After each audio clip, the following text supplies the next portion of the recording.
कार्यालयमा सञ्चार के हो? कार्यालय भन्ने कुरासँगै कार्यालयमा सञ्चारको आवश्यकता पर्दछ। सञ्चार गर्नुपर्ने हुन्छ। किनभने कार्यालयमा विभिन्न किसिमको कार्य सम्पादन गर्नुपर्ने हुन्छ। कार्यालयबाट विभिन्न किसिमको कार्य सम्पादन गर्नुपर्ने हुन्छ भने त्यो सम्पादन गर्नको निमित्त, त्यसैगरी त्यो सम्पादन गर्नको मार्गनिर्देशन दिनको निमित्त, त्यसैगरी त्यो कार्यालय सञ्चालन गर्नको निमित्त कार्य दिशा बनाउनु पर्ने हुन्छ, कार्य निर्देशन गर्नुपर्ने हुन्छ, कार्यविधि तयार पार्नुपर्ने हुन्छ, कार्ययोजना बनाउनु पर्ने हुन्छ। हो यस्ता कार्ययोजना, कार्यविधि वा निर्णय प्रक्रियाको लागि विभिन्न किसिमको सूचना तथा तथ्याङ्कको आवश्यकता पर्दछ।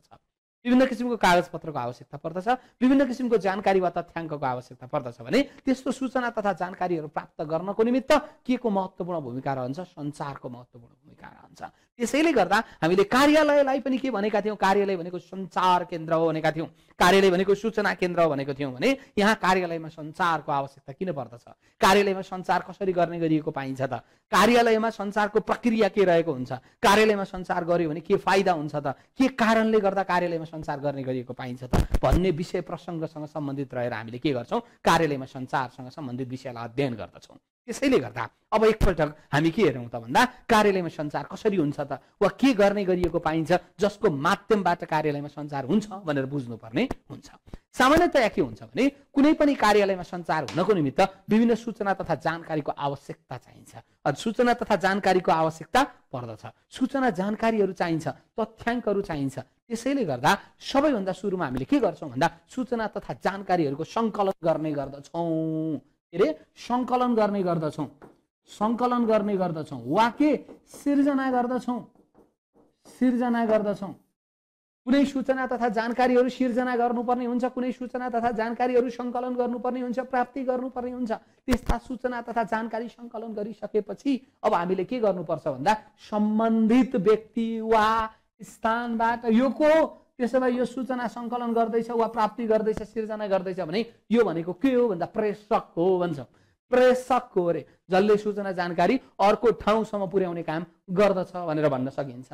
यो प्रेषकले त्यो सूचना तथा जानकारी सङ्कलन गरिसकेपछि अब प्रापक को हो, कसलाई हामीले पठाउनु पर्ने हो भन्ने कुरा थाहा पाउनु पर्ने हुन्छ। त्यसो भए म यहाँ लास्टमा एउटा अर्को मान्छे बनाइदिन्छु, मान्छे जसलाई हामी के भन्छौँ भन्दा प्रापक हो भनेर बुझ्न सक्छौँ। त्यसो भए सूचना तथा जानकारीहरूलाई पठाउनको निमित्त माध्यमको आवश्यकता पर्दछ।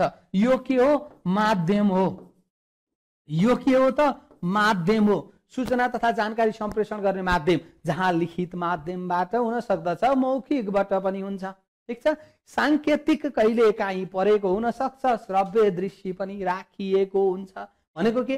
भिडियोबाट माध्यमबाट गर्न सकिन्छ, हुनसक्छ मिक्स्ड मेथडबाट गर्न सकिएला, हुनसक्छ लिखित माध्यमबाट गरिएला, हुनसक्छ मौखिक माध्यमबाट गरिएला। तर औपचारिक रूपमा के त भन्दाखेरि लिखित माध्यमलाई अलि बढी प्रभावकारी मान्ने गरिएको पाइन्छ तुलनात्मक रूपमा अरू माध्यम भन्दा। र माध्यम छनौट गरिसकेपछि अब इमेल मार्फतबाट पठाउनुहुन्छ कि तपाईँ उसलाई? हो। पोस्टल कुरियरबाट पठाउनुहुन्छ कि तपाईँ उसलाई? चिठी पत्रको माध्यमबाट पठाउनुहुन्छ कि? हुनसक्छ त्यो सूचना जानकारीहरू पत्रिकामा के त नोटिसको रूपमा राखेर तपाईँ उसलाई प्रदान गर्नुहुन्छ कि? त्यसैले गर्दा अब तपाईँले उचित माध्यमको छनौट गर्नुपर्ने हुन्छ। यसरी माध्यम छनौट गरिसकेपछि यस सूचना तथा जानकारीलाई सन्देशको रूपमा रूपान्तरण गर्नुपर्ने हुन्छ। के? सन्देशको रूपमा रूपान्तरण गर्नुपर्ने हुन्छ, सन्देशको निर्माण गर्नुपर्ने हुन्छ, सन्देशको रूपमा रूपान्तरण गर्नुपर्ने हुन्छ। ठिक छ। रूपान्तरण गर्नुपर्ने हुन्छ। अनि यो सन्देशको रूपमा रूपान्तरण गरिसके बल्ल उचित माध्यमबाट हामीले कसलाई पठाउने गर्दछौँ त भन्नुभयो भने प्रापकसम्म पुर्याउने गर्दछौँ। त्यसो भए यहाँसम्म जुन काम भएको छ त्यो काम कसको हो त भनेर सोध्नुभयो भने यो काम कसको हो? प्रेषकको हो। ठिक छ। प्रेषकले के गर्छ? सूचना तथा जानकारी कतिले केही हुँदैनन्, कतिले के गर्छन्? सर प्रोसेस त थाहा छ, कहिलेकाहीँ प्रोसेस मध्येबाट बिचबाट ट्वाच्च पारेर क्वेसन सोधिदिन्छ। सञ्चार प्रणालीमा प्रेषकको भूमिका के रहन्छ भन्दैला हो। त्यसैले गर्दा के त भन्दा यही प्रक्रियाभित्र हेरेर यही सञ्चारको माध्यमको छनौट गर्दै प्रापकसम्म सन्देश जुन पुर्याउने प्रक्रिया गर्छौँ त्यसैमा प्रेषकको भूमिका हुन्छ, जसले सूचना तथा जानकारी तथ्याङ्क विश्वसनीय भरपर्दो सूचना जानकारी सङ्कलन गर्नुपर्छ, सिर्जना गर्नुपर्ने हुन्छ, उचित माध्यमको छनौट गर्नुपर्ने हुन्छ, प्रापकको तपाईको आइडेन्टिफाई गर्नुपर्ने, पहिचान गर्नुपर्ने हुन्छ, सन्देशको रूपमा रूपान्तरण गर्नुपर्ने हुन्छ सूचना तथा जानकारीलाई। हो, यसरी काम गरिसकेपछि अब के गर्ने त भन्दा अब फेरि अर्को काम आयो। के काम आयो भन्दा अब यसले के त भन्दा प्राप्त गर्नुपर्ने हुन्छ, सन्देश प्राप्त गर्नुपर्ने हुन्छ। ठीक छ, सन्देशलाई प्राप्त गर्ने, प्राप्त गरिसकेपछि सन्देशलाई फेरि के गर्ने, अनुवाद गर्ने। अनुवाद गर्ने केमा अनुवाद गर्ने भन्दाखेरि त्यसलाई फेरि इन्फर्मेसनको रूपमा, सूचना जानकारीको रूपमा अनुवाद गर्नुपर्ने हुन्छ। अनुवाद गर्छौं जसलाई यहाँ इन्कोडिङ, यसलाई के डिकोडिङ भनेर पनि अंग्रेजीमा भन्ने गर्दछन्। ठीक छ, अनुवाद गर्ने, के गर्ने रे, अनुवाद गर्ने। अनुवाद गरिसकेपछि यसले के गर्नुपर्छ, बुझ्नुपर्छ वा बुझाइराख्नुपर्छ, अन्डरस्ट्यान्ड गर्नुपर्छ। हो, बुझाइराखिसकेपछि आवश्यकता अनुसार त्यसलाई कार्यान्वयनमा लिएर जान पनि सकियो, काम कसरी गर्न सकिन्छ वा अगाडि कार्य के को लागि सूचना तथा जानकारी सम्प्रेषण गरिएको त्यसैको लागि अगाडि बढाउन पनि सकियो। अन्यथा के भन्दाखेरि यसलाई फेरि सँगै यो जुन प्रेषक छ त्यसलाई पृष्ठपोषण भन्छौं। के दिने रे, पृष्ठपोषण भन्छौं। सल्लाह सुझावहरू दिने, के उनीहरूलाई के भयो, त्यसमा के कमी कमजोरी वा उसले नबुझेको हुन सक्छ वा फर्दर रेस्पोन्स दिने हुन्छ, म गर्छु भन्ने कुरा होला वा यति भएमा म गर्छु भन्ने कुरा होला। यस्ता विभिन्न कारणहरूले गर्दा त्यो सूचना तथा जानकारीको के त भन्दा अगाडि त के कार्यार्थको लागि, बोधार्थको लागि विभिन्न किसिमको हुन सक्छ। त्यस्ता कुराहरू गर्नको लागि के गर्नु पर्यो, पृष्ठपोषणको आवश्यकता पर्दछ, जसले कम्युनिकेसन सिस्टमलाई, सञ्चार प्रणालीलाई अझ प्रभावकारी बनाउँदछ, दोहोरो सञ्चार प्रणालीलाई बनाउँदछ, जसले प्रभावकारी भूमिका निर्वाह गर्छ। त्यसको औचित्य र त्यसको के त भन्दा उपयोगिता अझ बढी प्रभावकारी बनाउन सक्दछौँ। त्यसैले गर्दा हामीले के बुझ्नुपर्ने हुन्छ भने अब पृष्ठपोषण कसलाई दिने त भन्दा प्रापकलाई, सरी के रे प्रेषकलाई दिनुपर्ने हुन्छ। यसरी सञ्चारको प्रक्रिया हुन्छ, यसरी सञ्चार गर्ने गरिएको पाइन्छ। यो सञ्चारले के हुन्छ हेर्नुस् है त, यो सञ्चारले के हुन्छ भने कार्यालयमा प्रभावकारी रूपमा कार्य सम्पादन गर्न। अब एउटा कुरा ब्रोडली कन्सेप्टबाट सोध्नुहोस् है, ब्रोड एकदम बृहत रूपमा आफ्नो दिमागलाई बनाएर टाउको ठुलो बनाउनु भनेको चाहिँ होइन नि, बृहत रूपमा आफ्नो दिमागलाई बनाउनु। कार्यालयमा के हुन्छ होला भन्दा कार्यालयमा सूचना तथा जानकारीको माध्यमबाट विभिन्न किसिमको योजना निर्णय बनाउन सकिन्छ होला। कार्यालयमा सूचना तथा जानकारीको माध्यमबाट कार्य निर्देशनहरू अगाडि बढाउन सकिन्छ होला।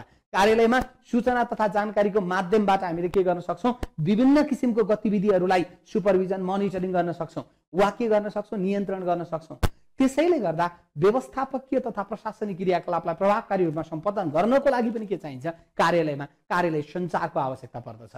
त्यसैगरी यस्ता सञ्चारहरू विभिन्न माध्यमबाट सञ्चार भएका हुन्छन् भने त्यो सञ्चारलाई अभिलेखको रूपमा पनि जानकारी सूचनालाई अभिलेखको रूपमा राख्न सकिन्छ, जसले गर्दा औपचारिकता प्रदान गर्छ। भोलि गएर कानुनी उपचार खोज्न सकिन्छ, भोलि गएर त्यसको माध्यमलाई रेफरेन्स लिएर के गर्न सकिन्छ, भविष्यका विभिन्न किसिमका क्रियाकलापहरू गर्नको निमित्त प्रभावकारी रूपमा सम्पादन गर्नको निमित्त महत्त्वपूर्ण योगदान निर्वाह गरेको हुन्छ। यस अर्थमा पनि कुनै पनि संस्थामा कार्यालय सञ्चालनको सञ्चारको महत्त्वपूर्ण भूमिका रहेको हुन्छ।